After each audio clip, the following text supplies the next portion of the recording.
السلام عليكم ورحمة الله وبركاته. الأسوان سنجبي سني كبدي دفيتين جراك جل جوتون شوربا كأما جبرنا يكون طالبة كوني أموت يا سيدي جدنيني ديك سنون بيتن جد يادا بشان أو ديك شو اتجوتني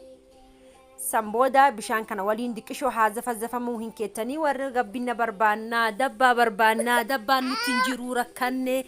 maal goonaa jettan kunoo furmaata sanii qabadhee dhufeetiin jira insha Allah waan agartee side effect hin qabne waan isan hin miine jechaadha kunini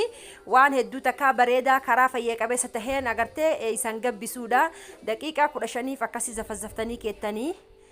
bishaan keessatti jechaadha kunoo akkuma san argaa jirtan akkanatti eegani taa'ee wal fudhatee bishaaniin booda